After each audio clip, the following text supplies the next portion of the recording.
difíciles, para lo cual me voy a permitir compartir la pantalla para poder realizar la presentación de la misma. Así que vamos a comenzar. Y con respecto a este tema del acceso a conductos difíciles, es algo importante a considerar, porque cuando llegamos a encontrarnos con una cámara pulpar que se encuentra calcificada, obviamente la ubicación de los conductos se modifica en su entrada ortógrada. Ojalá todos los accesos que hiciéramos vía coronal nos dieran a golpe de vista una imagen como la que están viendo ustedes en la pantalla. A golpe de vista ver conductos amplios, ávidos, listos para solamente debridarlos y obturarlos. Pero no es así, desgraciadamente. Cuando estamos nosotros ante un tema de esta naturaleza, lo primero que tenemos que hacer es pensar que el acceso coronal es el primer paso para el control microbiológico endodóncico. Es muy importante considerar esto, ya que tenemos que pensar en que no solamente vamos a destechar la cámara pulpar para encontrar esa entrada posible a los conductos. Debemos de remover todo lo que no sea diente sano, porque hay restauraciones que pueden estar siendo el origen del problema. Puede haber alguna corona, puede una incrustación, una amalgama, una resina y obviamente remover todo lo que sea la caries que haya propiciado la comunicación hacia la cámara pulpar. Pero también tenemos que pensar en el diseño que debe de tener este acceso porque tenemos que crear una apertura lo suficientemente amplia, obviamente dentro de los parámetros de diseño anatómico del acceso coronal debidos, no hacer una destrucción coronaria tal que nos permita finalmente encontrar estos conductos. Obviamente hay diseños específicos para cada uno de los órganos dentarios, pero sí tenemos que considerar que debemos de hacer aseveración con respecto a lo que es este acceso coronal. Nosotros lo que hacemos al momento de remover todo lo que no sea diente sano, nos quedamos con una estructura anatómica que obviamente ya está comprometida. Y tenemos que considerar que cuando nosotros vamos a trabajar en nivel de cámara pulpar, tenemos que estar conscientes del dominio de la anatomía externa que tiene este órgano dentario, independientemente de que se hayan removido restauraciones o caries. Hay que considerar que a golpe de vista sería ideal dominar la entrada de estos conductos como en este molar inferior. Vemos perfectamente bien ubicado en la parte superior de su pantalla, que es la cara mesial de este molar, los dos conductos que corresponden a la raíz mesial y el conducto aparente que pudiera estar en la raíz distal. Vemos un área que está debidamente aislada en donde no tenemos ningún obstáculo para permitirnos el abordaje de este mismo. Publicado en la 11ª edición del libro de Las vías de la pulpa del doctor Stephen Cohen y colaboradores, tenemos estos parámetros que a la fecha prevalecen y tenemos que estar muy conscientes de ellos. Aun cuando todos los días hagamos nosotros por lo menos un acceso hacia la cámara pulpar, nunca debemos de olvidar esto. Y si compartimos los conocimientos con alguien más, con alumnos, porque nos dediquemos a la docencia, pues tenemos que estar conscientes de que lo que acabamos de mencionar, pues está justificado en la literatura y es la eliminación de caries y de restauraciones permanentes que pudieran comprometer a este acceso para el tratamiento de conductos. Como lo mencioné también, la anatomía externa del diente depende mucho de esa forma que debe de tener el acceso. Si nosotros estudiamos esa anatomía externa que tiene el órgano dentario, y pongo como ejemplo un molar superior, sabemos que tenemos dos cuerpos radiculares hacia vestibular y uno en palatino. Por tal motivo, el diseño del acceso coronal hacia este órgano dentario nos marca la forma de un triángulo con una base en vestibular y un vértice en palatino. Sin embargo, hay que tomar en cuenta también que muchas veces la cúspide distal de estos molares inferiores está ligeramente deprimida y no tiene una base completamente recta ese triángulo, más bien tendría una forma como de un triángulo escaleno. La situación es que tratemos de tomar en cuenta y considerar esa anatomía externa que tiene la corona del diente para poder diseñar este acceso coronal. Lo que sí es que tenemos que penetrar el techo de la cámara pulpar, y aquí hago aseveración a la regla de la centralidad, que nos hace mencionar que la cámara pulpar siempre se encuentra en el centro del órgano dentario. La profundidad es lo que se compromete cuando llegamos a tener una cámara pulpar que se encuentre muy calcificada. Pero la idea es eliminar en su totalidad ese techo de la cámara pulpar para poder tener el dominio de la entrada anatómica de estos conductos cuando realizamos el tratamiento. Y obviamente esto nos permitirá identificar a esos orificios de entrada a estos conductos, que es a donde nosotros realizaremos nuestra tarea. El eliminar esos rebordes o esas concentraciones dentinarias que pudieran estar a nivel del acceso del conducto, que por lo general siempre corresponde a la superficie de la zona cervical de la entrada al conducto, si podemos eliminarlos, esa zona de esa dentina cervical, como espolones o pequeñas desviaciones, pues nos van a permitir tener un control visual de ese espacio donde vamos nosotros a trabajar. Y con esto nosotros hacemos un ensanchamiento de esta zona. Podría ser, estamos realizándolos acerca del contexto de un acceso radicular y podemos utilizar ensanchadores, fresas gates o abridores de orificio para darnos cuenta de que esta tarea nos va a eliminar un obstáculo en la entrada del conducto y que pueda permitir que el acceso de nuestros instrumentos sea en línea recta lo más posible y que el instrumento esté haciendo contacto con las paredes a nivel del tercio medio y del tercio apical. Pero muy importante, después de realizar el acceso a nuestra cámara pulpar, revisar que el piso de la cámara pulpar no se haya comprometido. Es muy importante revisar esto, porque muchos errores de procedimiento pueden llegar a propiciar que se perfore el piso de la cámara pulpar cuando está muy calcificada esta. Ahora, dentro de la preparación de estos accesos, cuando ya llega a comprometerse en su anatomía un techo de la cámara pulpar porque se han aposicionado capas de dentina secundaria, de dentina de protección, pues obviamente tenemos dientes que también pudieran estar fracturados y pudiera haber dientes que tienen ausencia de la corona clínica en su totalidad o parcialmente y pudiera ser un resto radicular al cual se le está haciendo un tratamiento de conductos para posteriormente ser rehabilitado con un endoposte o realizar un alargamiento de corona que permita mantener al diente más tiempo en boca. Pero también si hay dientes con restauraciones muy extensas, muy amplias, ¿qué tanto diente sano me puede llegar a quedar para que no comprometa a estas restauraciones? ¿Correcto? Y también, si yo llego a tener dientes apiñados o dientes girados o rotados, por supuesto que también esto compromete a el diseño del acceso coronal.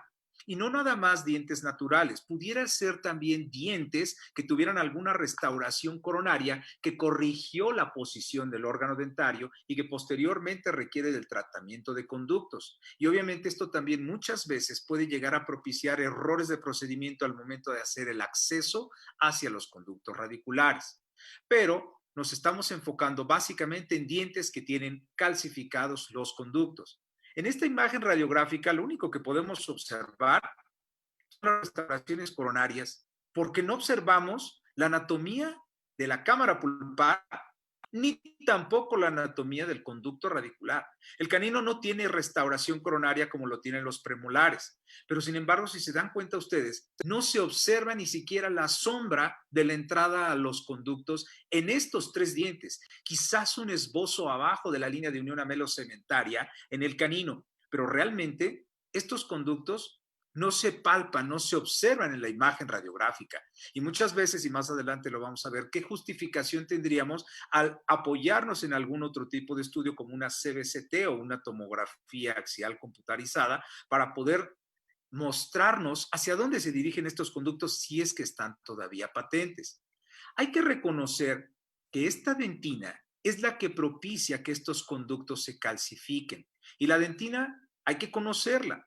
Hay que irnos a estudiar porque sabemos que es el segundo tejido mineralizado más duro del organismo. El más duro es el esmalte. Y obviamente tiene una cierta tendencia elástica porque al tener túbulos dentinarios y haber un líquido en estos mismos y también tener una pulpa que conlleva el intercambio de sangre a través de vénulas y arteriolas, me dan cierta flexibilidad que se transmite también al esmalte de alguna manera. Sin embargo, conociendo los componentes de la dentina, el 65% de ella es materia inorgánica, básicamente es hidroxiapatita, pero también tenemos un 20% de colágena tipo 1 y hay un 2% de condroitín sulfato y hay proteínas no colágenas como lactatos y lípidos y aproximadamente un 13% de agua. ¿Qué quiere decir esto? Que tenemos tanto materia orgánica como materia inorgánica. Así que hay que hacer aseveración a estos componentes para saber por qué se forma esta dentina y cómo vamos a atacar un problema de esta naturaleza. Hay que reconocer que la pulpa básicamente tiene 5 funciones y una de ellas es la función defensiva y es la que estimula a que estos odontoblastos empiecen a proliferar y formar esa dentina que va a provocar que la cámara pulpar colapse y llegue a propiciar que se cierre. Ahora, los cambios histológicos que se dan en la pulpa, que propician esa reducción de la cámara pulpar, posición de esas capas de dentina secundaria, en donde no hay túbulos, es una dentina atubular y reduce el número de los vasos sanguíneos y de la inervación que tenemos, propiciando fibrosis y las calcificaciones contra las que tenemos que lidiar. Hay un aumento también en la resistencia pulpar en las enzimas proteolíticas y obviamente esto cambia las funciones básicas u originales de la pulpa en el momento en el que el diente erupcionó en boca.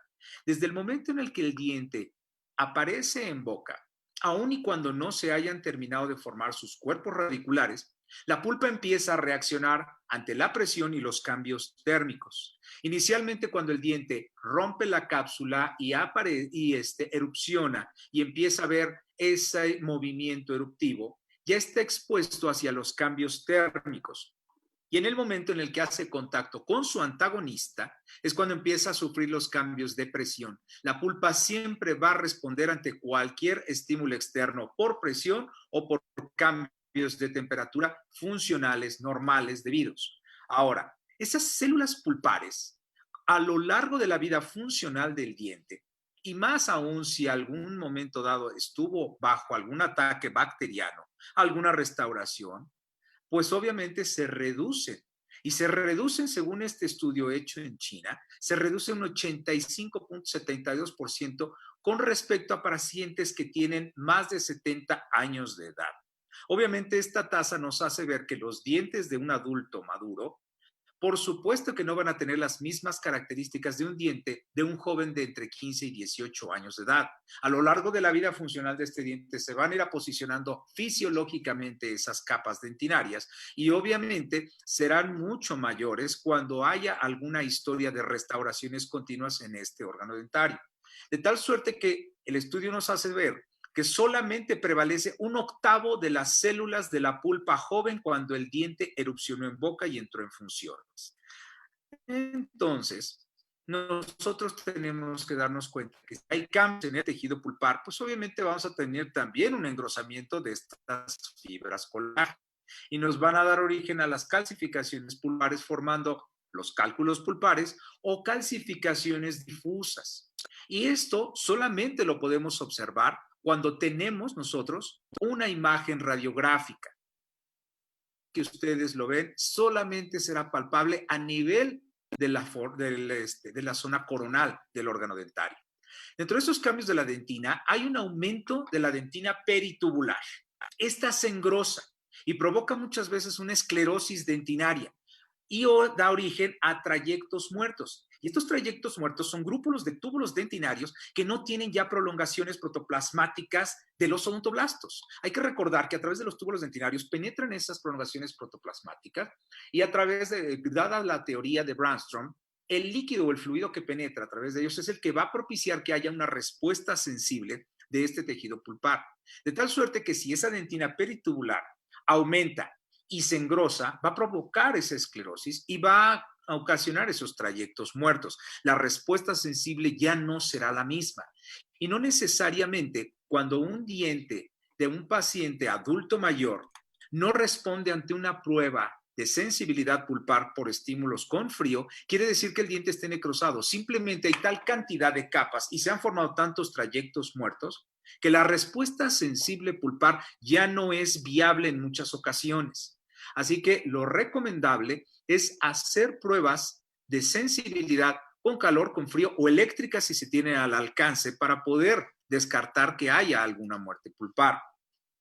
Dentro de los estudios también encontramos este en el triple O, que nos dice que hay una disminución de la densidad celular de la pulpa y puede reducir también su actividad de reparación después de tratamientos restaurativos constantes. Así que aunque el grosor de la dentina pudiera ayudar a que esa protección de la pulpa esté ocasionando que se pierdan las funciones básicas de la misma. Y al haber esta compresión de estos cambios relacionados con la edad del paciente, que también influye en la asistencia y en las restauraciones que se tengan que hacer, pues obviamente la endodoncia beneficia a los pacientes mayores.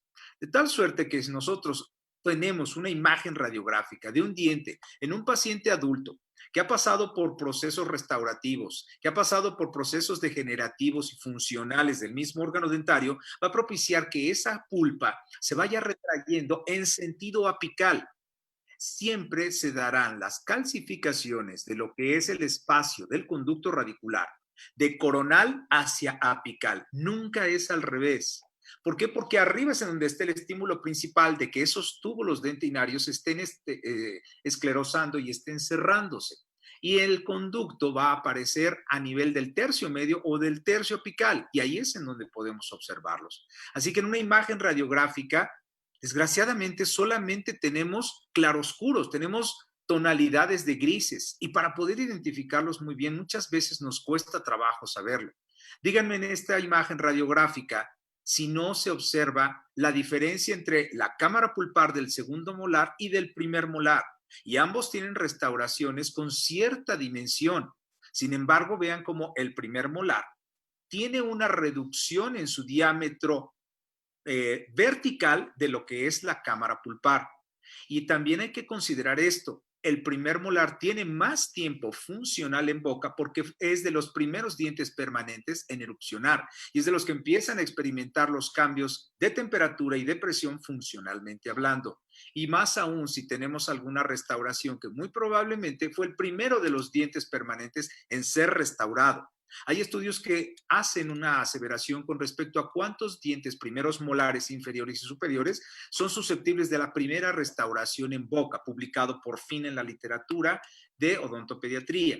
Sin embargo, nos damos cuenta nosotros también como si llegamos a observar que a nivel del tercio medio, el tercio apical de estos cuerpos radiculares, dejamos de observar el conducto. No quiere decir que esté calcificándose de apical a coronal, eso no es así. Lo que pasa es que muy probablemente hay más de un conducto radicular y la imagen radiográfica está sobreponiendo una estructura anatómica sobre la otra y no lo observamos. Si yo vuelvo a hacer el comparativo entre el segundo molar y el primer molar, observo prácticamente en su totalidad conductos en este segundo molar y a diferencia de este primer molar.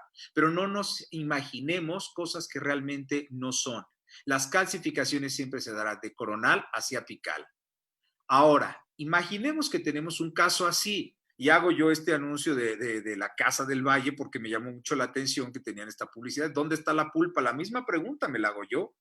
¿Dónde está la pulpa? Y tengo una lesión periapical en la raíz mesial de este primer molar. Se ha calcificado de tal manera que ha propiciado la esclerosis de todos esos túbulos dentinarios y no hay una cámara pulpar. Sin embargo, el diente se observa intacto. No se ve que tenga alguna restauración o alguna caries.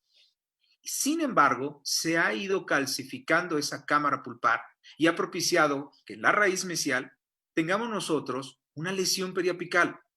¿Cómo manejar esto? La verdad es que sería toda una afrenta el intentar hacer un acceso vía coronal. Yo creo que antes de que iniciemos algún protocolo para un tratamiento a una patología periapical que es más que evidente, el apoyo con algún estudio a través de un cone beam, de una tomografía, de algo que tridimensionalmente me pueda dar un parámetro más real del campo en el cual yo estoy tratando de discernir y de dilucidar qué es lo que está pasando aquí en un caso de esta naturaleza y poder darle un tratamiento. Ahora, no solamente el hecho de que una caries o una restauración muy profunda pudieran propiciar que se desencadene un proceso de calcificación de la cámara pulpar. también los traumatismos pudieran ser los responsables de que se dieran estas instancias. Y lo observamos en la radiografía del lado izquierdo. En esos dos incisivos centrales vemos la diferencia tan grande que hay entre ellos, porque tanto el diente central del lado derecho y el lateral del lado izquierdo se ve perfectamente bien el trayecto de sus cámaras pulpares y del conducto. Sin embargo, en este incisivo central hay ausencia de esa cámara pulpar y obviamente el conducto se observa mucho más abajo. Quizás del tercio medio empieza a verse en la imagen radiográfica. Aquí hay menor densidad que en una zona de molares o de premolares. Pero hay que considerar si el tratamiento de conductos está debidamente indicado porque hay alguna patología. Si llegamos a observar algún tipo de calcificación de esta naturaleza, pero hay ausencia de alguna patología periapical, no se debería de realizar ningún tipo de tratamiento. Esas calcificaciones difusas de las cuales hablamos hace un momento, también vemos en la radiografía del lado derecho, en ese premolar, como vemos los típicos cálculos pulpares que empiezan a aparecer. Y quizás pudieran responder a esa restauración que se colocó, que se ve muy discreta. Aparentemente, pues es una amalgama por la densidad radiopaca que presenta. Sin embargo, vean la respuesta que tuvo la pulpa. Fue defensiva 100%. Empezó a formarse una dentina secundaria para tratar de alejarse de esta zona de estímulo en donde se propiciaron estos cambios. Y si vemos que hay un tratamiento de conductos en el premolar contiguo, pues muy probablemente el diente homólogo pueda terminar exactamente en lo mismo. Dientes en donde tenemos compromiso de mantenerlos en boca para algún tipo de restauración. ¿Cuántas veces no pudiera ser que estos dientes fueran de los que se tuviera que valer para una restauración a través de una sobredentadura? Y se requiere hacer el tratamiento de conductos para colocar unos domos y que esto dé suficiente soporte de hueso para poder sujetar a una prótesis de esta naturaleza. Sin embargo, si no hay la certeza de que puede uno entrar al conducto radicular, hay que apoyarnos en algún otro tipo de estudios, cambiar la densidad de la proyección radiográfica o incluso las angulaciones. Sabemos perfectamente bien que un conducto de un incisivo o de cualquier otro órgano dentario tiene dos dimensiones anatómicas, la que nosotros dominamos en sentido mesiodistal en la imagen radiográfica, pero tridimensionalmente hablando, nunca vemos en una imagen radiográfica la dimensión bucopalatina o bucolingual de este órgano dentario. Y muchas veces ese conducto es más amplio en ese sentido.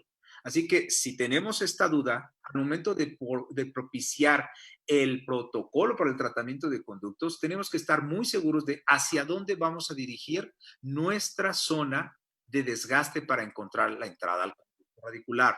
Si podemos valernos desde un estudio tridimensional, pues obviamente vamos sobre un piso más firme hacia el tratamiento de este tipo de casos. Cuando llegamos ya a observar que en una cámara pulpar se han formado estas irregularidades anatómicas y estas concentraciones dentinarias, lo mejor es verlas, poder observarlas. En el momento en el que nosotros vemos estos cálculos pulpares, pues es muy fácil saber que en esta zona vamos a tener un cierto grado de dificultad para ingresar hacia donde están los conductos originales. Pero en la otra imagen, en este molar superior, si no llegamos a observar en dónde está la entrada a los conductos, las fresas de alta velocidad no nos van a resolver el tema. Jamás permitamos que la fresa de alta velocidad sea la que encuentra los conductos. Hay que hacer un alto total en el momento en el que nosotros llegamos a hacer esto. Y este es un caso más complicado porque tenemos una restauración coronaria y la estamos perforando. Y no sabemos en la imagen inicial de la radiografía con la que empezamos el tratamiento hasta dónde se encontraba la cámara pulpar. Y obviamente esto compromete también al tratamiento de conductos porque si seguimos avanzando vamos a perforar el piso de la cámara pulpar. Casos de esta naturaleza en donde se manda al paciente para poder realizar un tratamiento de conductos porque empezó a reaccionar posterior a la preparación de la corona. Si se dan cuenta, este es un molar superior que se preparó para recibir una corona y el paciente empezó a acusar síntomas. Obviamente ya tenían calcificada esta cámara pulpar, no encontraban los conductos y entonces remiten al paciente con un servidor. Lo primero que hacemos es observar, ver cuál es el diseño externo que se tuvo del acceso a este segundo molar superior para poder darnos cuenta cuáles son los parámetros anatómicos externos que ya se han perdido por esta preparación coronaria. Entonces, si ya no tengo los mismos parámetros, tengo que visualizar tridimensionalmente en mi cabeza hacia dónde voy a dirigir mis instrumentos para poder explorar la entrada a estos conductos. Ahora, para poder hacerme más fácil esta tarea, si hicimos aseveración a que la pieza de mano de alta velocidad no es la que nos va a ayudar a resolver el problema de estas calcificaciones, tenemos que valernos de equipos ultrasónicos como estos, los piezoeléctricos, que me van a permitir desgastar el piso de la cámara pulpar y debridar estas concentraciones dentinarias que están obstruyendo la entrada a los conductos originales. Estos equipos piezoeléctricos perciben una onda de vibración tan elevada que prácticamente es imperceptible al oído. Y son vibraciones ultrasónicos tan amplios que rebasan a lo que hacen los equipos sónicos o los equipos como Bobcat, como el Cavitron. Esos no están diseñados para estas tareas que son desgastes de la cámara pulpar o del piso de la cámara pulpar para entrar a esos conductos que estamos nosotros tratando de hacer visibles. También de la mano tendríamos que utilizar algún tipo de magnificación. Quizás no todos tengan la oportunidad de tener al alcance los medios para tener un microscopio. Y no quiere decir que si no hay un microscopio no pudiéramos llegar a abordar este tipo de casos complicados. Pero sí es importante que haya una magnificación, mínimo con unas lupas y una fuente de iluminación adecuada para poder acercarnos un poco más a lo que estamos haciendo. Jamás entrar a oscuras o pretender hacia dónde pudiera estar los conductos. Tenemos que ver, tenemos que observar claramente y con un nivel de magnificación tal que nos permita saber hacia dónde vamos a dirigir esas puntas que me van a ir desgradando esta dentina. Quiero hacer aquí un pequeño paréntesis porque nuestra nueva práctica nos conlleva a tener algún tipo de modificaciones con lo que hacíamos y la aerolización que se está utilizando ahora para poder nosotros contrarrestar estos ataques virales que hemos estado experimentando a través de todas las investigaciones con esta pandemia, pues obviamente nos llevan a tener una práctica diferente, un protocolo más cuidadoso.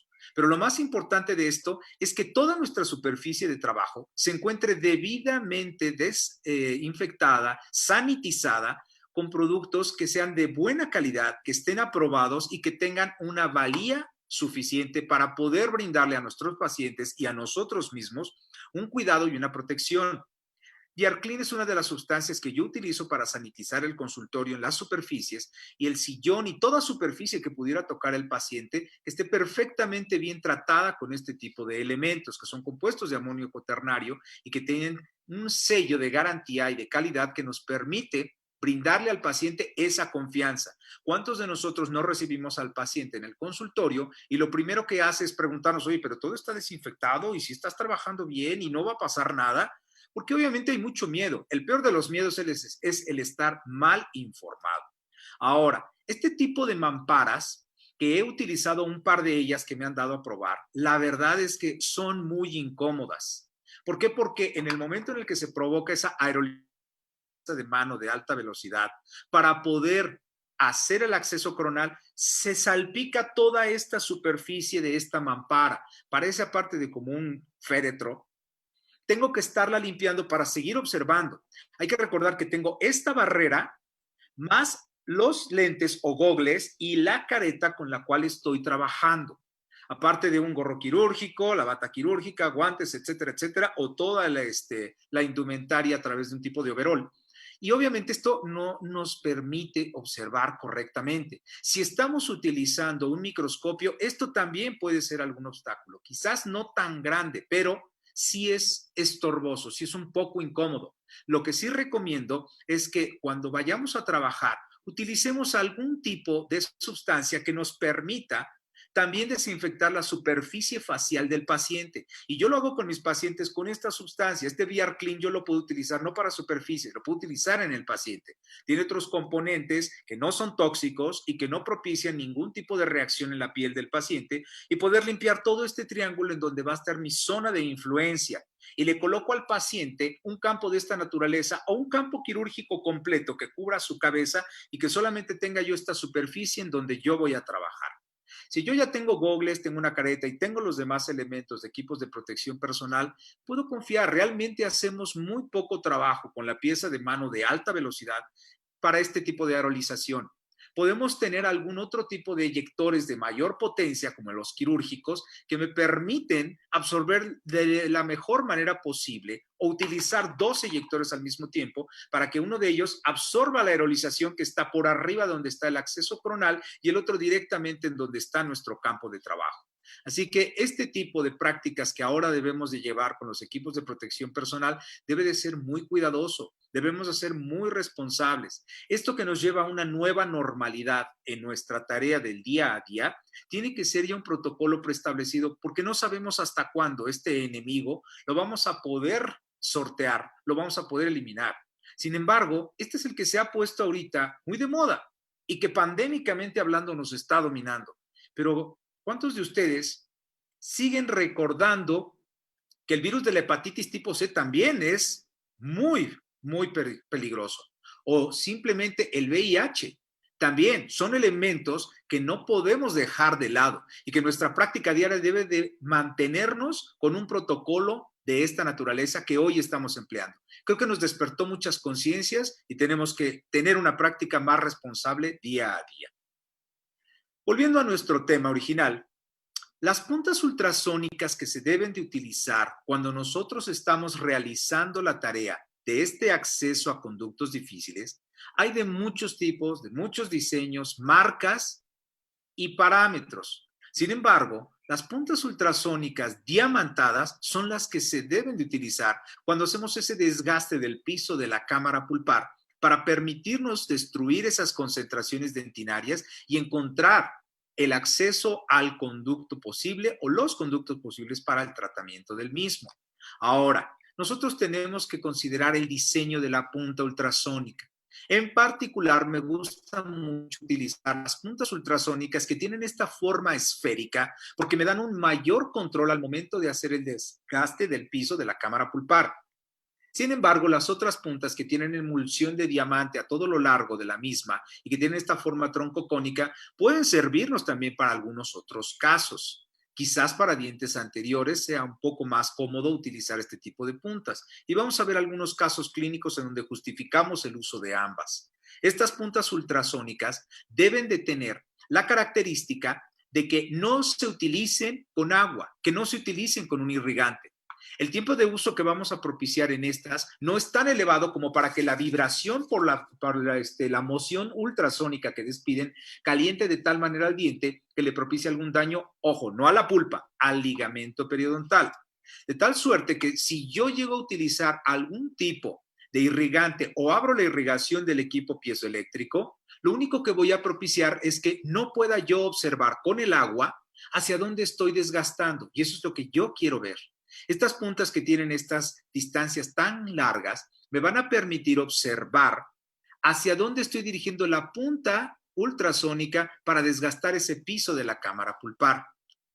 De la mano de esto, cuando ya yo logro eliminar esa concentración dentinaria, tengo que utilizar mi explorador de conductos. ¿Para qué? Para saber hacia dónde está esa sugerente entrada al espacio del conducto radicular que voy a tratar. Normalmente tenemos nosotros nuestro explorador DG16. Sin embargo, el doctor John West hace aseveración a un diseño de un explorador que le llamó JW17, el micro, que aparentemente es un 50% más delgado que el convencional DG16. Y esto nos permite hacer exploración en el piso de la cámara pulpar a la sugerente entrada de algún conducto radicular que se encuentre muy cerrado. Y esto permitirnos trabajar. Así que si podemos conseguirlo, sería muy bueno. Si en un momento dado es difícil encontrar el JW17, el micro, podríamos nosotros con algún silicón adelgazar la punta del DG16 para hacerlo un poco más fino y ayudarnos a explorar esa sugerente entrada. Hay que estar conscientes de que no debemos de hacer mucha presión con el explorador porque al tener una punta tan fina se puede doblar y se puede romper. Entonces, lo que estamos haciendo es explorar. Algo muy importante es cuando ya tenemos la sospecha de que estamos dentro del conducto, Muchas veces se palpa la sensación de que penetra la punta del explorador y al momento de retirarlo sentimos un touchback, sentimos una retención de la punta del mismo. Probablemente estemos ya en la entrada de un conducto que se encontraba obliterado por esta dentina.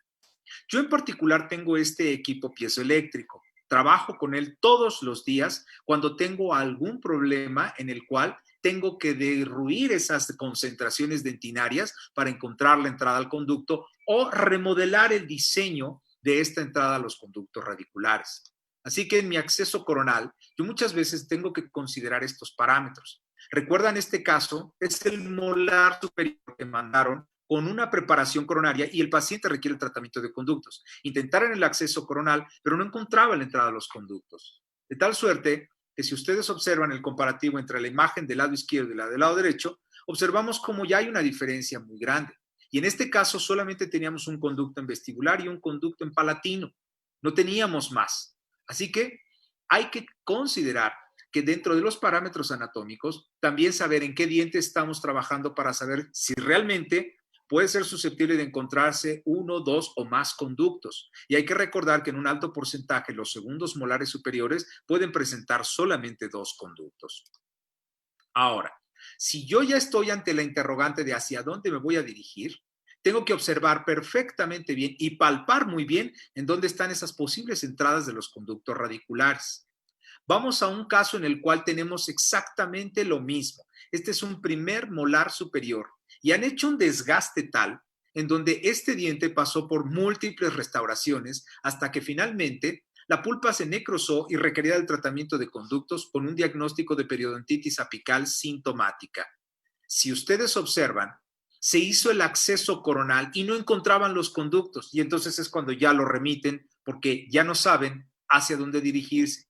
Y quizás si ustedes observan en la pantalla, en la parte derecha de la misma, pueden ustedes ver que eso es la cara bucal de este molar superior. Hacia la parte inferior de su pantalla es la cara mesial, la parte superior es la cara distal y la zona izquierda de la pantalla es la cara palatina. Pudiera ser que en vestibular, en donde está la parte derecha de la pantalla, observemos ahí un pequeño orificio que nos sugiere la entrada a un conducto. Pero ¿qué no se supone que en un molar superior la entrada al conducto palatino pues, pudiera ser la más fácil, la más franca, por ser el conducto de mayor dimensión? Pues aquí parecía un piso de mármol. Era realmente muy difícil al momento de explorar que pudiéramos encontrar alguna entrada susceptible. Sin embargo, después de preparar el piso de la cámara pulpar, de hacer patentes estos conductos y de hacer la apertura de los mismos con un abridor de orificios, pues obviamente son más fáciles de encontrar y no tuvimos que hacer mayor tarea que desgastar con una punta ultrasónica diamantada en la zona en donde anatómicamente nos sugería que pudiera estar la entrada a estos conductos radiculares y aparecieron inmediatamente. Vámonos a un caso clínico en el cual el primer molar es remitido para tratamiento de conductos porque había una pulpitis irreversible sintomática. Sin embargo, la cámara pulpar se observa muy calcificada. ¿Tiene una restauración profunda? Definitivamente que sí, pero casi no se observa la cámara pulpar. Entonces, si yo tengo estos conductos tan amplios, pues muy probablemente la tarea no sea tan complicada, pero hay que tener mucho cuidado para poder hacer el acceso hacia la cámara pulpar y encontrar la entrada a los conductos. Así que observamos oclusalmente esta restauración que aparentemente no presenta algún tipo de filtración, no se ve el típico halo café u oscuro en todo lo que es el margen cabo superficial de unión entre la restauración y el diente. Por tal motivo, el remisor nos pide que por favor no retiremos toda la restauración, una restauración cerámica. Entonces decidimos perforarla para poder acceder a estos conductos radiculares. Hacemos nuestro diseño en el cual, vuelvo a hacer otra vez los parámetros, es un molar inferior en donde la parte izquierda de su pantalla es la cara mesial y la parte derecha es la cara distal. Hacia abajo es bucal y hacia arriba es lingual. Entonces hacemos ese diseño en base a el conocimiento anatómico de que muy probablemente me encuentre yo dos conductos mesiales y uno distal.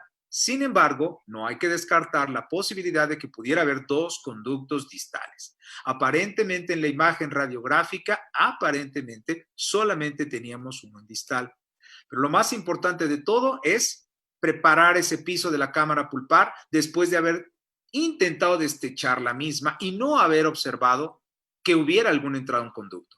Así que los equipos piezoelectrónicos tienen una vibración tan elevada dada por la compresión de unos cristales de cerámica que se encuentran en la cabeza de esta pieza de mano, que al momento de oprimir el pedal, no escuchamos el momento en el que hacen movimiento ultrasónico.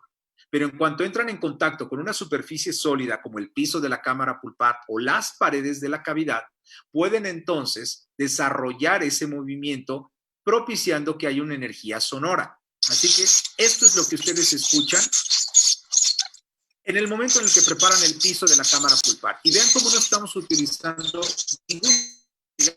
No hay agua aquí, no hay irrigación. ¿Por qué? Porque yo lo que quiero es observar hacia dónde estoy desgastando y dirigiendo la punta ultrasónica con la cual yo quiero descubrir estos conductos, esta entrada a los mismos. Y en ese momento, si llego a observar algún punto sanguíneo, tengo que descartarlo de que no sea periodonto y de que sea pulpa. Entonces, lo primero que tengo que hacer es explorar y tener esa sensación, como mencioné, de talkback, que se retiene la punta del explorador.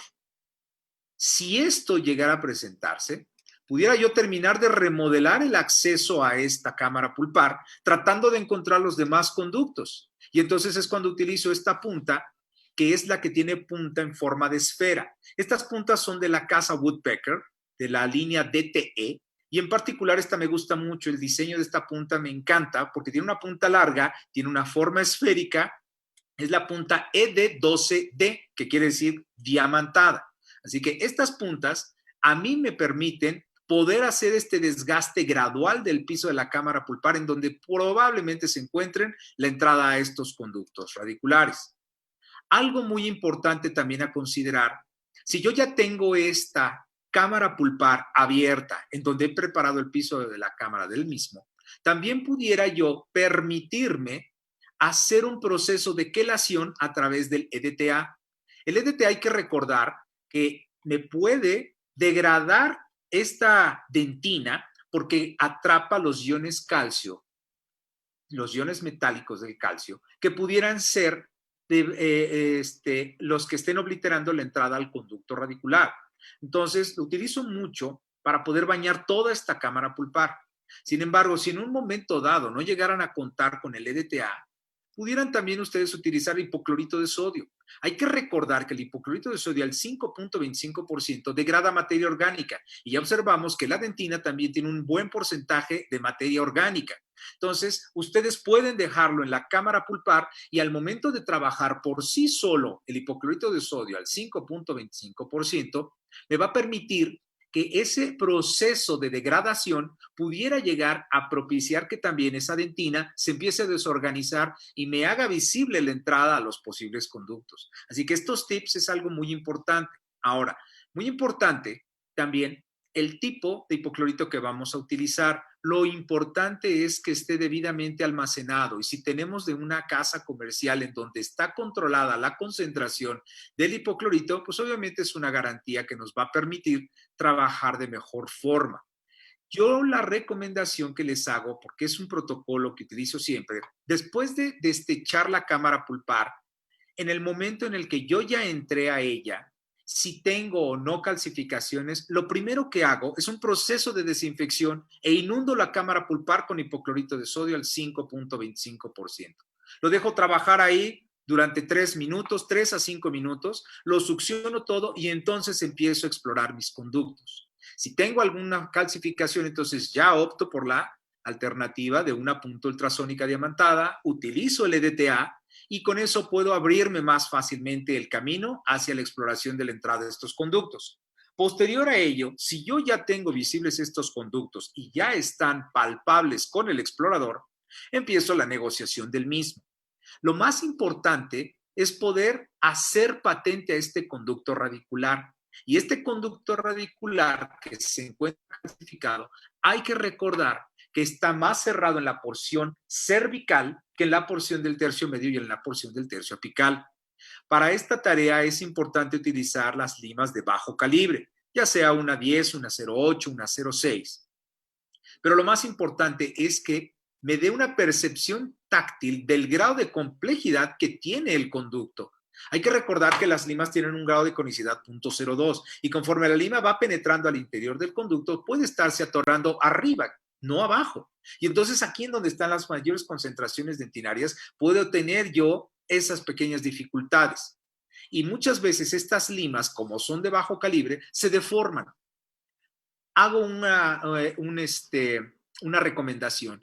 Siempre que entremos a un conducto calcificado, que ya lo identificamos correctamente, que sabemos ante qué nos vamos a enfrentar, hay que utilizar el binomio de EDTA y hay que utilizar limas de bajo calibre nuevas, que se encuentren en perfecto estado. Puede ser una tipo K o puede ser una tipo High Five o una tipo C-Pilot.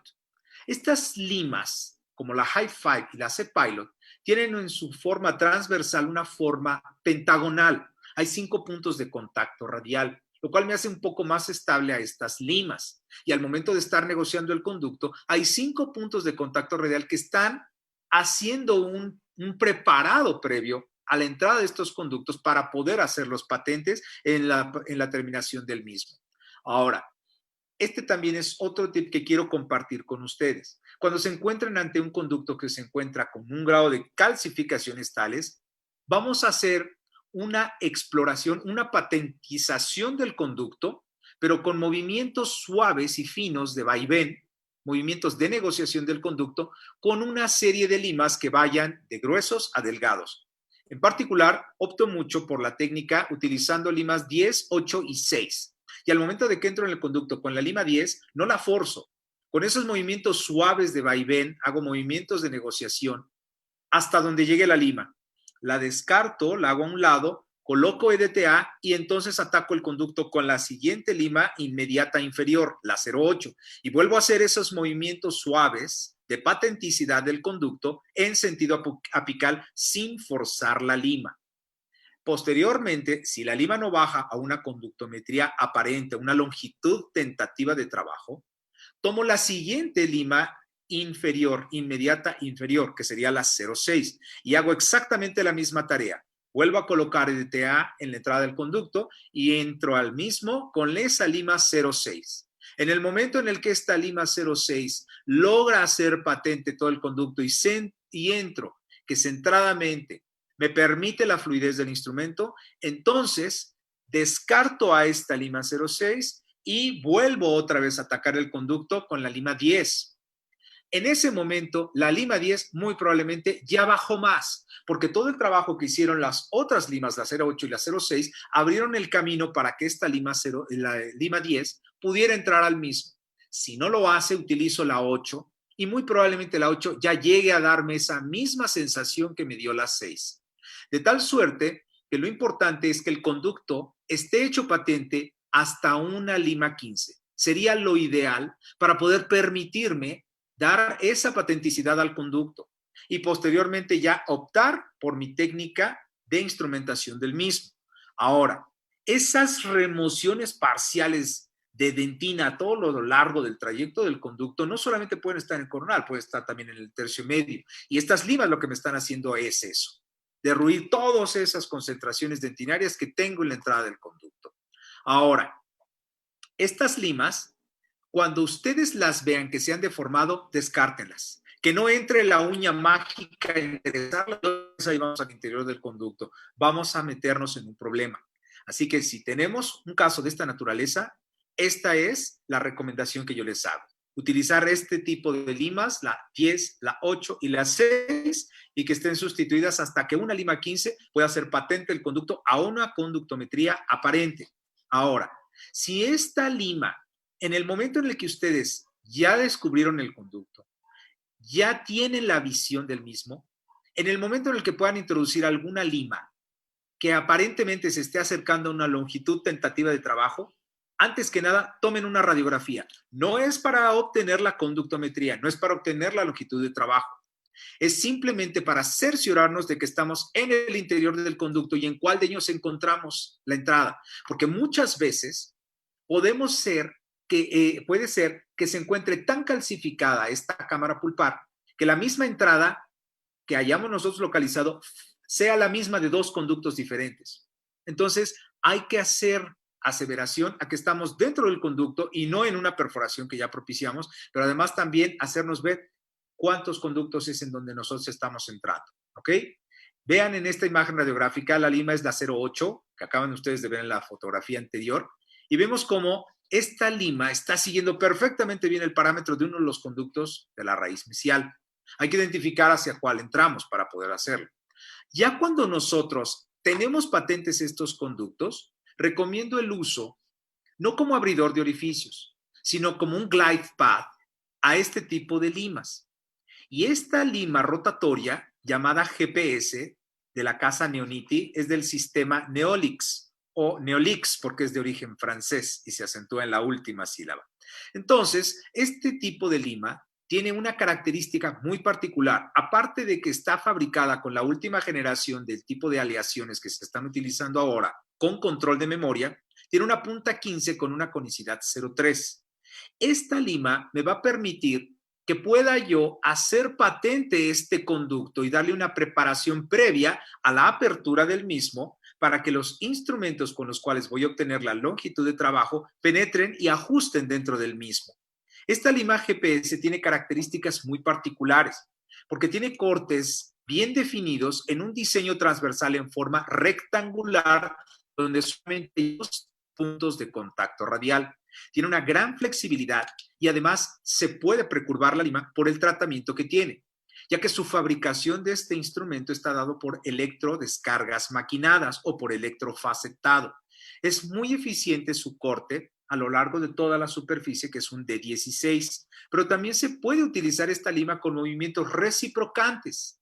¿Qué quiere decir? Que esta lima, tanto en forma rotatoria como en forma reciprocante, en 150 a 20, tanto en sentido horario y antihorario, puede penetrar haciendo esos movimientos para poder debridar al conducto. Es una combinación muy bien lograda de una superficie dura, pero con un núcleo suave que le da flexibilidad al instrumento y que tenga la certeza de que al momento de penetrar en el mismo conducto, estamos ampliando el mismo para darle la conicidad que debe tener anatómicamente. Y este es el movimiento en el cual nosotros debemos de penetrar al momento de estar instrumentando o haciendo patente un conducto con el glide path. Son movimientos suaves de entrada y salida, movimientos de picoteo, hasta que la lima logra penetrar a una longitud aparente de trabajo. Ahora, cuando nosotros ya tenemos el trabajo hecho con esta GPS, lo que resulta hacer después es que utilicemos un abridor de orificios. Y este abridor de orificios es el que nos va a ampliar la entrada al conducto. Y obviamente esto ya es muy diferente a lo que nosotros empezamos haciendo. Mientras mejor pueda yo observar clínicamente la entrada de los conductos, la tarea mecánica de la preparación de los mismos será mucho más fácil. El paso en el cual nosotros tenemos que poner siempre mucha atención es en la localización de la entrada a los conductos a donde vamos a trabajar. Lo demás es mecánico. Es meramente mecánico porque los instrumentos deben de penetrar a una longitud real de trabajo. Y aquí también tenemos que concentrar mucho nuestra energía. Es muy importante que si nosotros sabemos hasta dónde está el límite apical, podamos establecer ya la preparación de la dimensión horizontal del conducto radicular.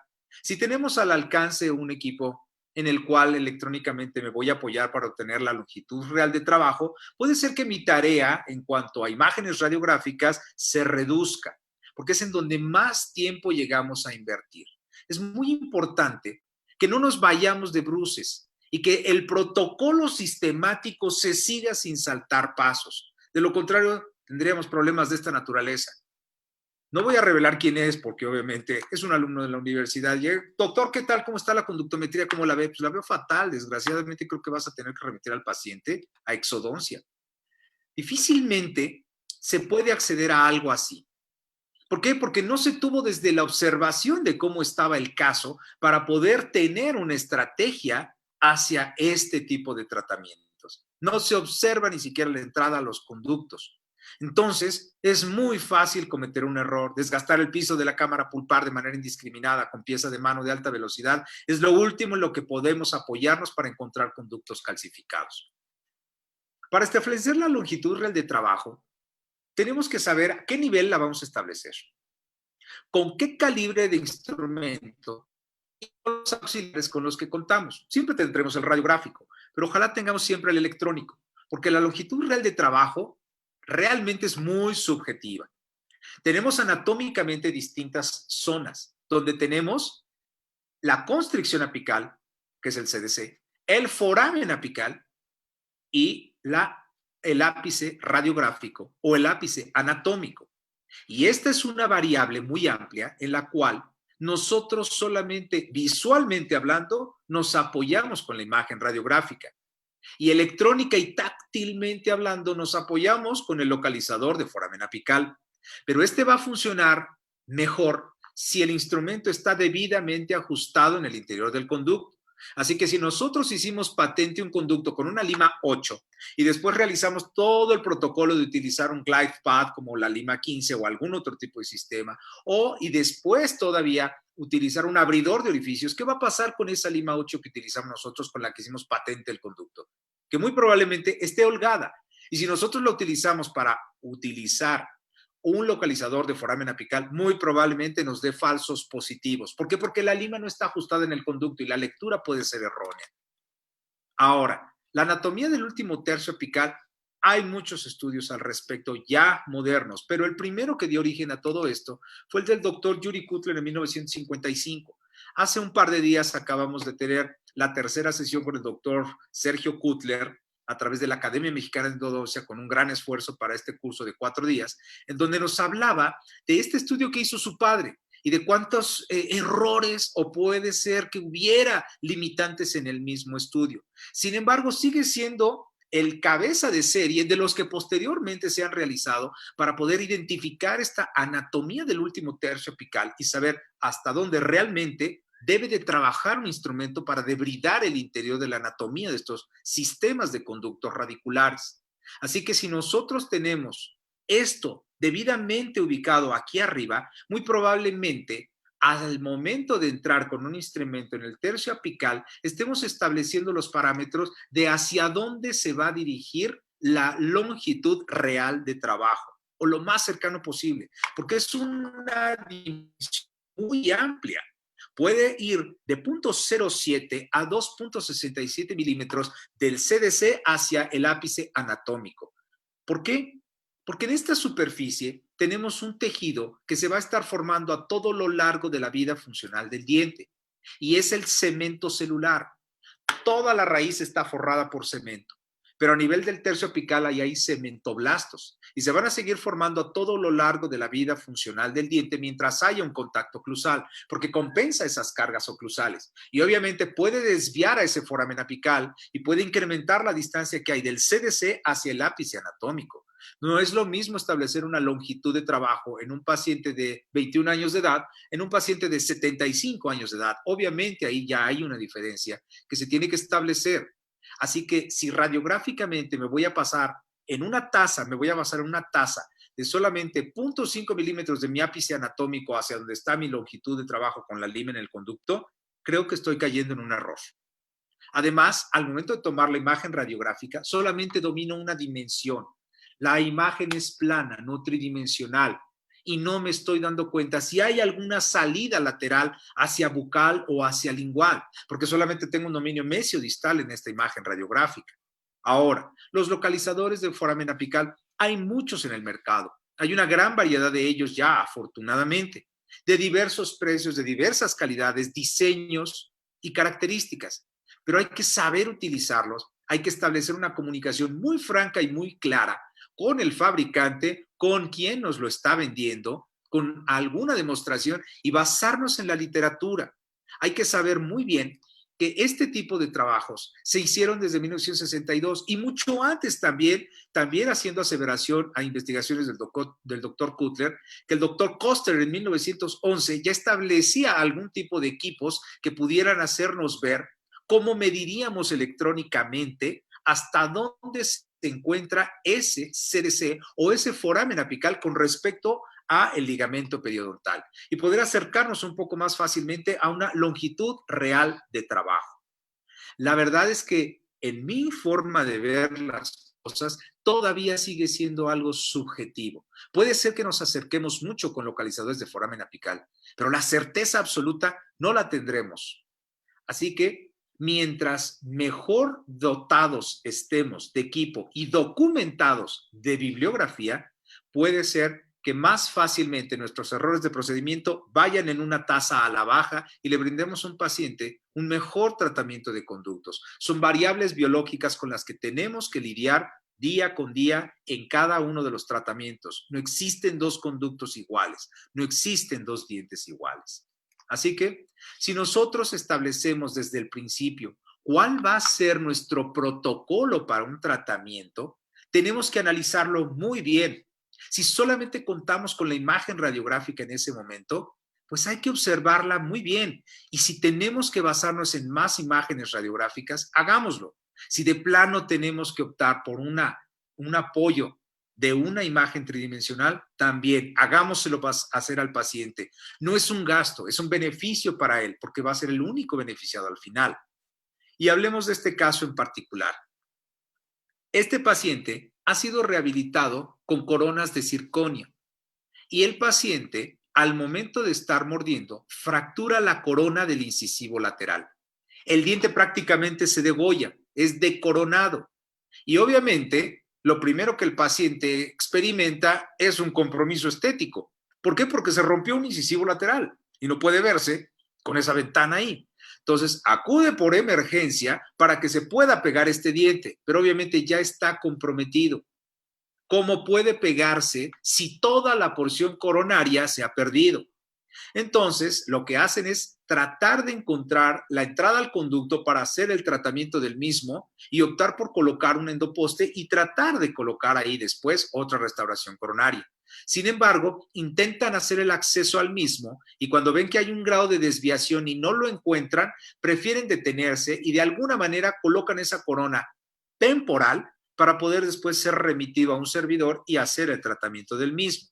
De tal suerte que este diente, al momento de que llega a mis manos y retiro yo la corona, con lo primero que me encuentro es con esto. Ese acceso, ese intento para el conducto radicular se estaba desviando hacia distal. Qué bueno que se detuvieron a ese nivel, porque hay ocasiones en donde siguen avanzando y avanzando y avanzando hasta tratar de encontrar el conducto. Y es muy fácil perderse coronalmente hablando.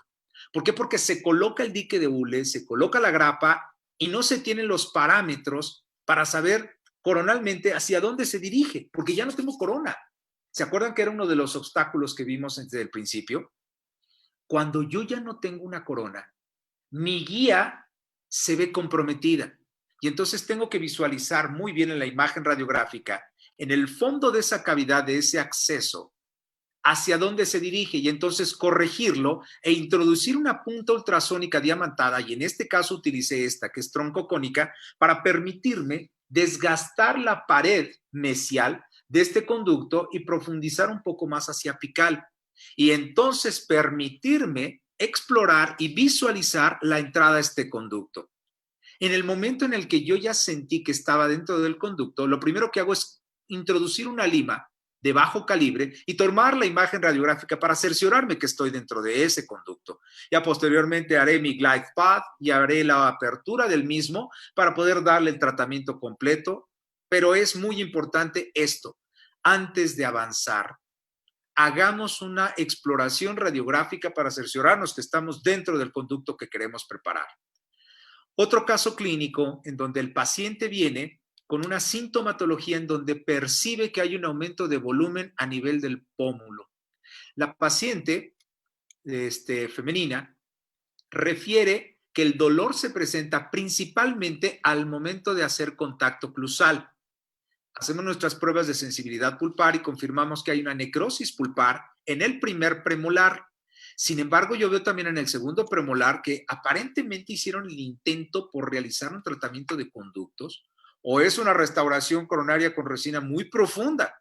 Sin embargo, este no acusa ningún síntoma, pero hay que ver el bosque, no solamente el árbol. Le hago saber al paciente también porque yo tengo que hacer mis pruebas comparativas. Así que hago mis pruebas de sensibilidad pulpar en ambos órganos dentarios Y me doy cuenta que ninguno de los dos me responde a la prueba de sensibilidad pulpar.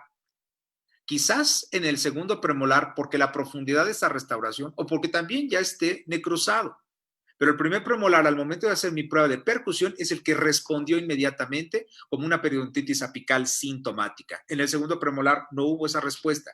Fue mucho más leve porque puede verse influenciado por la propiocepción de las fibras sensibles del primer premolar. De tal suerte que nuestra estrategia se dirige hacia ese primer premolar. Y entonces yo me estoy dando cuenta de cómo al momento de entrar en el mismo, estoy intentando hacer patente este conducto. Lo logro, creo mi glide path y entonces voy con el abridor de orificios y ocurre esto.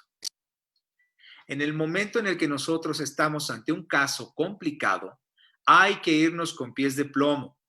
Aunque nos domine la confianza y haya mucha experiencia o mediana experiencia de por medio, jamás debemos permitir que nos rebase, porque el accidente puede ocurrir en cualquier momento. Y no quiere decir que tuviera mucho uso este tipo de instrumentos. Este abridor de orificio estaba nuevo. Sin embargo, de manera indiscriminada lo introduje. Se me olvidó que los instrumentos rotatorios no los inventaron Black & Decker. Y ningún instrumento rotatorio abrirá el camino de un conducto si no está debidamente hecho patente o tiene un glide path bien definido. Así que la omisión de no utilizar un glide path con la lima GPS muy probablemente me pudo llevar a cometer este error. Así que, pues obviamente cambia nuestra estrategia y lo primero que tenemos que hacer es centralizarnos en que hay que retirar este instrumento que se ha fracturado. Y entonces puede llevarnos a tener un poco más de tiempo. Así que, con estas puntas ultrasónicas que no tienen ningún tipo de emulsión diamantada, yo hago la vibración del mismo para poder removerlas. También son de la casa Woodpecker de la línea DTE y esta punta, que me gusta mucho, tiene un diseño muy finito y muy delgado. Es la ED62. Esta punta es tan larga que me mide un poco más de lo que tiene de longitud un explorador de conductos de G16. Y con esta finamente hago movimientos alrededor después de crear una plataforma para poder, pudiéramos decir, desestabilizar la retención que tiene el instrumento que se atoró dentro del conducto para poder debilitarlo y retirarlo. Así que afortunadamente lo hice, vuelvo a meter mi lima para cerciorarme de que estoy teniendo un conducto patente y aunque se me haya pasado, sé perfectamente bien que este error puede ser debidamente librado y terminar con el tratamiento de conductos. Así que en el momento en el que tengo yo estos problemas, pues obviamente me tengo que hacer consciente de que el tema es irnos siempre con mucho tacto y mucho tiento.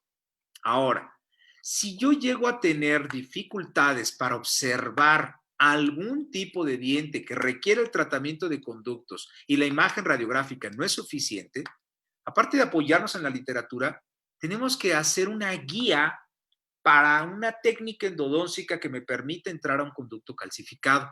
Si yo necesito apoyarme en un estudio tridimensional, pues lo voy a hacer.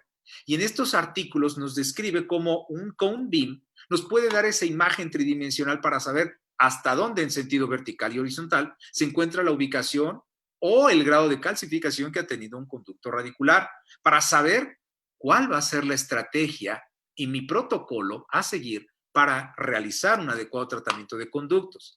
Este es un caso, es una cortesía del doctor Walter Vargas Obando, en el cual tenía este caso, donde no había la certeza de encontrar en dónde estaba este orificio de entrada en un incisivo. Se apoya en la imagen tridimensional y se observa cómo la longitud que hay del borde incisal al exceso del conducto son prácticamente 12 milímetros y medio, muy profundo. Y la entrada del conducto está muy cerrada, porque en sentido mesiodistal prácticamente se ha perdido y clínicamente no se domina. Pero al utilizar las puntas ultrasónicas diamantadas, se logra abrir este espacio al conducto y ya habían hecho un intento.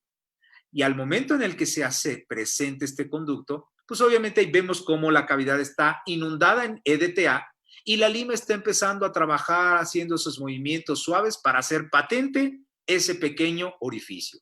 Y sí, ese pequeño orificio es nuestro campo visual de trabajo y hay que ampliarlo. Hacemos nuestra debridación de la entrada al conducto para terminar de instrumentarlo y realizar la obturación del mismo. Y obviamente la obturación es la cereza del pastel del tratamiento de conductos, ya lo habíamos mencionado y siempre lo hago, siempre lo digo. Esto me va a reflejar el tratamiento bioquímico mecánico que yo realicé en este sistema de conductos. No porque sea un incisivo con un solo conducto puede ser sencillo, no, siempre habrá obstáculos, siempre habrá dificultades. Y un acceso de esta naturaleza, el paciente dice, oye, pues es un hoyito nada más. Y ahorita me estoy acordando de un muy buen amigo, el doctor Stefan Henry Polanco, publicó hace poco un caso en el cual el paciente dice, oye, no inventes, pues si nada más es un hoyito, pues sí es un hoyito, pero es un tratamiento. Biológicamente hablando, estamos hablando del paciente, de su boca. Entonces, va usted a escatimar en un tratamiento de conductos que le va a permitir mantener un diente con un compromiso estético tan elevado en su boca. Yo quisiera saber qué hace el paciente si pierde este incisivo. Y se me ocurrió aventar un chascarrillo al respecto. El paciente se queja porque es un hoyito chiquitito y entonces es muy caro el tratamiento. Bueno, mientras el bikini sea más pequeño, también va a ser más costoso.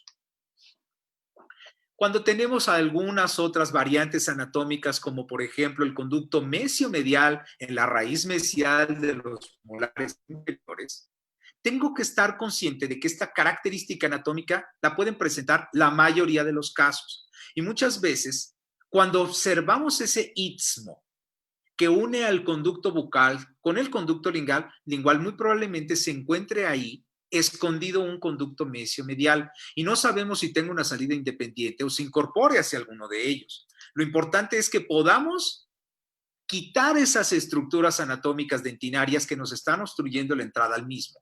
Si lo observamos, hay que hacerlo patente. Y al momento de hacerlo patente, pues obviamente lo ampliamos, lo preparamos y lo obturamos.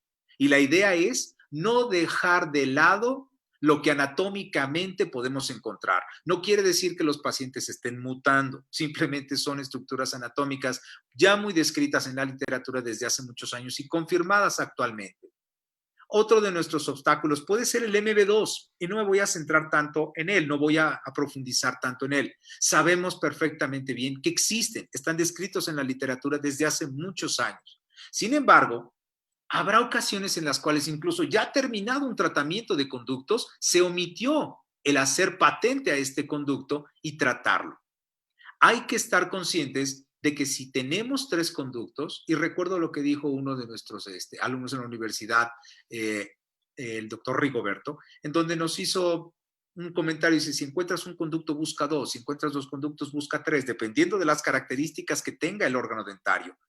Así que el porcentaje de encontrar un MB2 en un molar superior es muy elevado. Está descrito en la literatura desde hace tantos años que va en variantes desde un 14 hasta un 95% de los casos en donde puedo encontrar un MB2, características anatómicas diversas y variables. Así que, por lo general, que está localizado en la raíz mesiobucal de los molares superiores, puede estar en el segundo y puede estar en un primer molar. Así que, si este hallazgo que ya está tan comprobado se deja de lado, puede ser que esta omisión sea el principal causante de una alta tasa de fracasos en el tratamiento de conductos de los molares superiores. Muy probablemente, al momento de que nosotros realicemos el tratamiento y se hubo la omisión de esta, no haya alguna repercusión a nivel periapical. ¿Por qué? Porque afortunadamente también hay un buen porcentaje en el cual nosotros podemos encontrar que ese MB2 se incorpora al conducto mesiobucal, al conducto principal, y tiene un solo foramen apical. Entonces, bueno, pudiera ser. Sin embargo, hay que hacer una tarea preparando ese piso de la cámara pulpar, teniendo las herramientas suficientes al alcance para poder hacerlo patente, para poder tratarlo, saber cómo está funcionando. Así que, finalmente, yo me despido de ustedes con esta imagen donde nos dice que todos somos visitantes de este tiempo y de este lugar. Simplemente lo cruzamos, aprendemos, crecemos y amamos, y después volvemos a casa. Esta etapa por la cual estamos atravesando ante una situación inesperada que nos ha alejado de nuestra rutina diaria, no la conocíamos, no teníamos idea de hacia dónde nos iba a llevar. Sin embargo, nos estamos adaptando y estamos adecuándonos y no podemos dejar de vivir. El día a día existe y no nos puede dominar tanto. Hagamos la tarea que nos corresponde, seamos responsables con nosotros mismos al serlo con nosotros mismos, estamos siéndolo con también nuestros compañeros, nuestros prójimos. Les quiero agradecer el favor de su presencia y estoy listo para una sesión de preguntas y respuestas.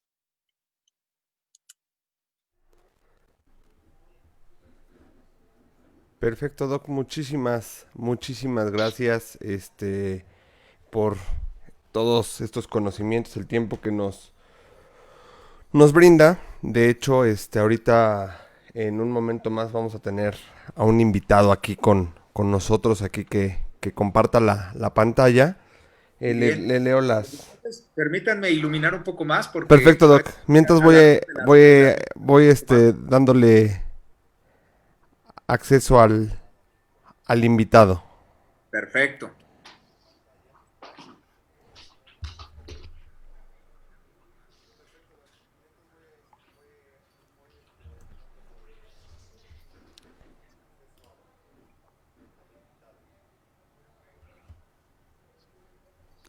Pues empezamos con las preguntas en lo que se conecta nuestro invitado. Claro que sí, con mucho. Bueno, empiezan con el doctor César Basilio Vázquez, le dice hola, muy buenas tardes. La doctora Sheila también le manda saludos. Pablo González le manda saludos. Patti González saludos. Lorena igual saludos. Marta Velázquez igualmente saludos. Yolanda García le manda saludos desde Pachuca Hidalgo. Gracias. Tierra de mi Cristian padre. Silva Volantín también le dice saludos. Luz Robles, gracias por la plática muy interesante y de gran ayuda clínica. Gracias a ustedes. Mari Campos, muy buenas tardes. Fabiola Jaramillo, buenas tardes. Eh, Silvia Aguilar también le manda saludos. Mercedes, Susi Delfin invita a Mercedes Aguilera. Eli Rib dice buenas tardes. Todo, ahora sí que realmente es todo buenas tardes. También preguntaron que dónde podían conseguir las puntas para el equipo del DTE. Ya les comentamos que con nosotros directamente, Exacto. Doc. Si hay una característica, quisiera hacer un comentario Sí, al sí, sí, adelante, respecto. Doc. Una característica que tienen estas puntas de la casa Woodpecker, las DTE, van ustedes a encontrar que hay unas plateadas y hay otras doradas. La verdad es que no hay mucha diferencia entre ellas, pero las que son doradas tienen titanio y puede ser que sean un poco más duraderas. Sin embargo, no son eternas. Se van a dar cuenta de que al momento de utilizarlas pueden tener cierto desgaste. ¿Okay? Así que no las usen hasta su límite. ¿Por qué? Porque también ese diamante se va a ir desgastando. Tiene una gama muy amplia de puntas y estos catálogos son muy ricos en cuanto a variedad se refiere. Bueno, le siguen mandando saludos. La doctora Verónica Cruz. Doctor, ¿qué magnificadores me puede recomendar? Correcto. En cuanto a magnificadores se refiere, pues obviamente los microscopios. El mejor microscopio que puede existir en el mercado, en el mundo, puede ser los Zeiss. Sin embargo, también hay otras alternativas como los Ecleris, los Leica, o si nosotros estamos optando por magnificar y no podemos hacer una inversión tan onerosa, podemos utilizar las lupas. Lo recomendable es que sean lupas que vayan mínimo de 3.5, porque es lo que realmente nos puede ayudar a acercar la visibilidad en el acceso de la entrada a la cámara pulpar.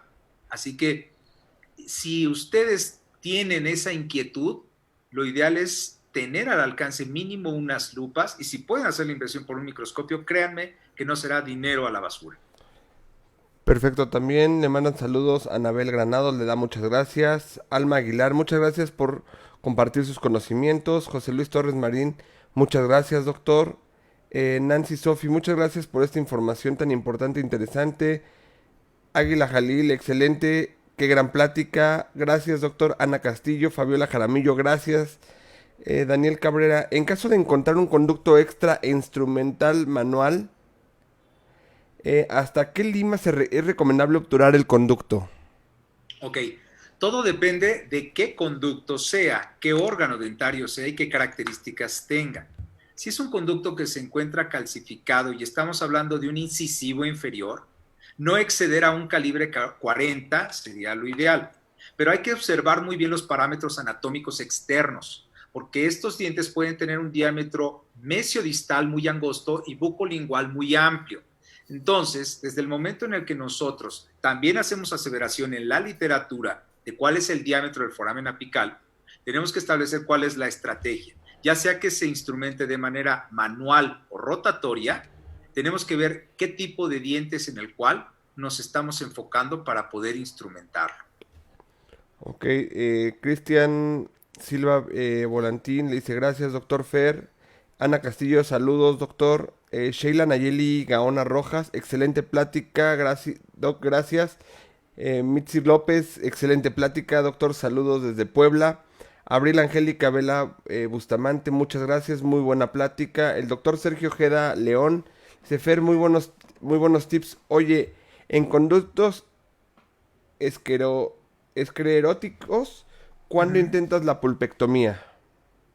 La pulpectomía, realmente el definir pulpectomía quiere decir retirar todo el paquete neurovascular que está dentro del conducto. Entonces, si yo voy a realizar un tratamiento de conductos en un diente con calcificaciones, la pulpectomía, pues es el tratamiento de conductos en sí. Ok. Ray Ruiz Domínguez dice, hola, cuando tenemos acceso al tercio cervical del conducto, pero no logramos patentizar los técnicos cervical y medio, y hemos agotado los recursos al alcance como precurvar las limas de menor calibre y el uso de EDTA, ¿qué otro tip nos puedes dar para alcanzar el tercio apical? Muchas gracias, doctor. Digo, les dicen gracias a la respuesta. Ok. Bien. La situación cuando nosotros llegamos a tener un grado de calcificación tal y no encontramos el conducto, muchas veces pudiéramos llegar a observar una pequeña sombra y nosotros estamos en otra zona. Hay que recordar que si tomamos la radiografía, nosotros solamente tenemos dos parámetros, dos planos. Aquí una recomendación que pudiera hacerse para tener una guía hacia dónde está, con los mismos plomos de las radiografías, tomen una pequeña porción del plomo, hagan una especie como de confeti chiquito, empáquenlo en el fondo de la cavidad que han creado y tomen la imagen radiográfica lo mejor contrastada posible y entonces observemos si está la sombra de la entrada al conducto radicular y hacia dónde están dirigiendo ustedes el desgaste de esa subjetiva entrada al conducto para poder corregirla y entonces diferir con respecto a ese desgaste para tratar de entrar al conducto. La recomendación es que no solamente tomen una imagen ortorradial, también tomen una imagen angulada, ya sea mesiorradial o distorradial, para que puedan ver hacia dónde se está dirigiendo el desgaste que están realizando y dónde está realmente el conducto. Perfecto. El doctor Sergio G. León dice, te felicito que hoy sí hayas pagado la luz. Gracias. El doctor Ulises Luis M. dice, ¿qué abridores utilizas o recomiendas? Correcto. Casi todos los sistemas de instrumentación mecanizada en endodoncia ya tienen sus abridores. Algo que utilizo de cajón y en el momento que lo descubrí me enamoró es el abridor de orificios del sistema rotatorio Neolix, porque tiene un diámetro de una punta 25 y un calibre y una conicidad 12. Y esto me permite, de una sola intención y con la metalurgia que tiene de poder precurvarse, el permitirme ampliar lo suficiente este conducto y a golpe de vista ya domino clínicamente dónde está la entrada al mismo. Y le estoy dando una forma cónica, una forma de embudo, que además me permite que baje fácilmente el irrigante. No solamente para verlo, también puedo yo permitir que el irrigante más fácilmente baje y me acompañe toda la instrumentación. Perfecto. Me dicen Mitzi López, de la casa Woodpecker, ¿qué rotatorio recomiendas? Pero bueno, creo que también diste la misma respuesta anterior. Exactamente. Bueno, Woodpecker no tiene sistemas rotatorios. Lo que tiene son motores. Y los motores que tiene la casa Woodpecker de una elevada calidad. Y yo en particular he utilizado dos de la casa y los dos me dejan completamente satisfechos, como el EndoRadar o el Endomatic. El Endomatic y el EndoRadar tienen localizadores de foramen apical integrados que mientras uno está instrumentando nos dice hasta dónde está el parámetro apical del conducto radicular para que sea segura esa instrumentación del mismo.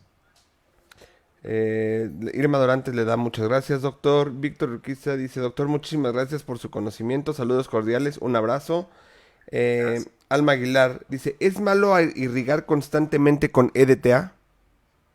Ok, el EDTA no se debe de utilizar como un irrigante, no es lo más recomendable, porque como sabemos que tiene un proceso de quelación, pudiera llegar a propiciar que ese foramen apical se desvíe de su posición anatómica original.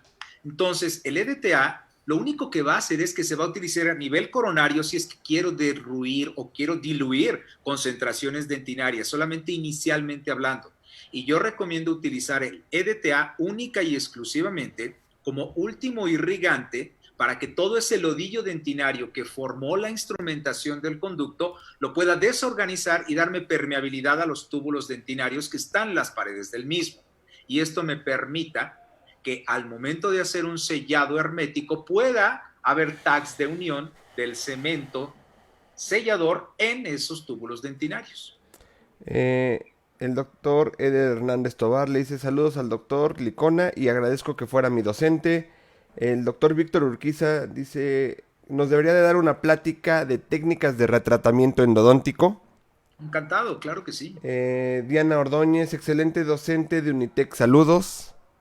Evelyn Gracias. López, muchas felicidades, gracias doctor, excelente charla, felicidades. Gracias por la plática, Andy HM, gracias por la plática, doctor Fernando, excelente docente de Unitec. Eric Morales, doctor Licona, muchas gracias y muy interesante su plática, saludos desde Guerrero. Víctor Urquiza nos pregunta, doctor, en un diente con calcificación total de cámara y conductos sin reacción periapical, ¿puede hacerse una pulpotomía? Si hay alguna sintomatología, si en el momento en el que yo tengo calcificada una cámara pulpar, muy probablemente ya no haya una respuesta sensible. ¿Qué me justificaría tener que hacer una pulpotomía? Si me está mencionando que tampoco tenemos una respuesta periapical, ¿qué justificaría hacerle algo al diente? Si el diente ya se encuentra completamente calcificado y ausente de algún síntoma, yo no hago nada. Si no hay síntoma, no hay tratamiento. Ok. Pablo Sánchez le dice, doctor, ¿se podría usar azul de metileno para localizar un conducto calcificado? Claro que sí, definitivamente. También es algo que está publicado en la literatura, que en un momento dado pudiera bañarse toda la cavidad de acceso de algún tipo de tinción, ya sea azul de metileno, violeta de genciana o incluso puede utilizarse yodo. Se tiñe toda la cavidad de acceso, se lava y obviamente hacia donde se dirige el líquido es en donde probablemente se encuentre la entrada a ese conducto radicular y esto pudiera facilitar el que hacer el desgaste con las puntas ultrasónicas diamantadas me permita descubrir este conducto y hacerlo patente. Gracias por el comentario, muy bueno. Rey Rus Domínguez le pregunta, ¿los tapers de las Neolix son variables? Los tapers de las Neolix son constantes, no son variables. Y los tapers dependen del calibre del instrumento. Las Neolix tienen un abridor de orificios, la GPS que es 1503 y es conicidad continua, la 20, conicidad 06, 2506 y 4004. Esa es la gama de instrumentos que tiene el sistema Neolix. Eh, el doctor Daniel Cabrera, ¿qué tan exacto es el endorradar? Muchas gracias, doctor. Obviamente, en la medida en la que conozcamos nosotros nuestro equipo, vamos a encontrar las mejores aseveraciones posibles. Su nivel de margen de error, aun cuando no está publicado en la literatura, no está documentado, se puso a consideración con algunos otros motores que tienen las mismas características y es muy similar. Así que la seguridad de instrumentación de estos motores con el localizador foramen apical integrado es muy cercano a lo que nosotros necesitamos y nos da esa seguridad. Eh, Dice Marta Edith, amo la endodoncia, gracias a usted, doctor Licona, gracias por su enseñanza en Unitec. Ana Castillo, sería bueno, es la última pregunta. Si existen más, pido disculpas por no poder contestarlas, pero tenemos el tiempo también medio contado por obvias razones, pero se las haremos llegar al doctor para que todos puedan tener respuesta. Dice, doctor, si existe una sobreobturación del conducto y pasa cemento FS, ¿es peligroso? Ok, bueno, obviamente el FS no es un cemento, es una pasta y la pasta FS, aparte que es muy dura para retirarla, no es muy conveniente que ni la pasta FS ni ningún otro rebasen el límite del foramen apical. Hago aseveración a un buen amigo, el doctor David Jaramillo, que está en Houston. Dice, el periápice no es un basurero. Sí, coincido con él. Puede ser que hubiera algún puff o algunas prolongaciones del cemento sellador, pero lo ideal es que sea susceptible de una reabsorción si es que ya se filtró a través del foramen apical. Y la pasta FS no lo es, no es lo más recomendable. Perfecto, de hecho el doctor Víctor Urquiza nos ayuda... Ah, no, el doctor... Sí, Víctor Urquiza nos ayuda a responderle al doctor Daniel sobre la pregunta del endoradar y le dice que es súper exacto. Y Muy bien. bueno, dos comentarios más. Alberto González le manda saludos. Scarlett Deep Wellington le dice muchas gracias. Brenda Cruz dice gracias por compartir sus conocimientos. Y pues bueno, como se lo comenté, Doc, está aquí el director general de Viarden, que quiere darle las gracias por estar aquí con nosotros. Qué amable, un placer y un honor. El honor es para mí, Fer. Muy buenas noches y quiero agradecerte mucho tu tiempo, el valioso tiempo que nos estás dando y todos los conocimientos que tienes. Muchas gracias por compartirlos con nosotros y estar presente durante todo este tiempo que hemos estado aislados de alguna manera. Pues quiero agradecerte mucho, realmente todo esto que nos estás proporcionando, todos estos conocimientos que nos das, Fer. Qué amable. Muchas gracias. Para mí es un placer, es un gusto compartir con ustedes este amor por nuestra profesión y tener conciencia de que estamos ante algo que no nos esperábamos y esto creo que nos ha acercado más de lo que nos imaginábamos. Así es. Creo que lejos de alejarnos por estar confinados, ha hecho que los lazos fraternos se incrementen a todos los niveles. ¿Sí? Creo que ha habido una unión mayor en todos. Y no me resta más, Fer, que agradecerte nuevamente tu tiempo, todos tus conocimientos que nos haces favor de compartirnos, y a todo el auditorio agradecerle también por estar pendientes y estar escuchando pues tan agradables ponencias, además de los conocimientos, muy activa, muy fácil de entender, ¿sí? Sin complicarnos tanto la vida, porque muchas veces lo que hacen los docentes es complicar las cosas, hacerlas más difíciles de lo que son. No sé si tenga una lógica, porque también cuando nos las dicen tan fácil, pues nos animamos a hacerlas y nos metemos como el borras, ¿sí? Entonces, tiene las dos connotaciones, pero creo que nuestra profesión, y sobre todo la endodoncia, que a mí me fascina la endodoncia, también es algo precioso y es muy, muy bonito trabajarla, ¿sí? Es como nos dijeron cuando yo estudié, nuestros dedos son ahora sí que la extensión de nuestros ojos.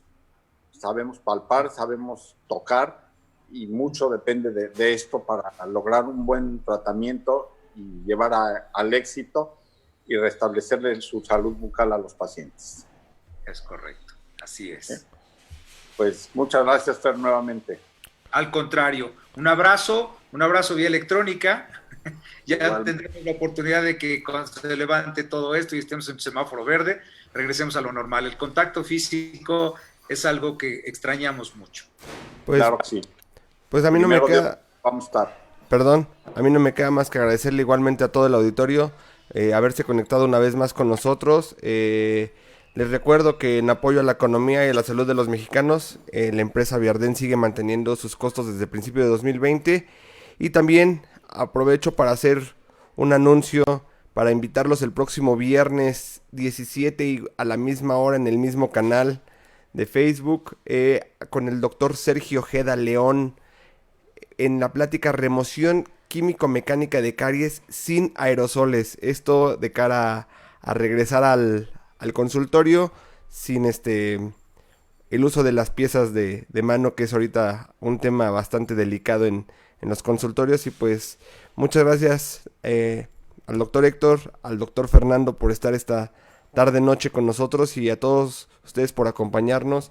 Los esperamos la próxima semana y quedamos en espera de poderle mandar también las preguntas que siguen llegando en el Facebook al doctor Fernando para que nos ayude a responderlas. Pues Claro. nuevamente muchas gracias y que todo el mundo pase un buen fin de semana. Saludos, hasta la próxima. Gracias a todos. Buenas noches.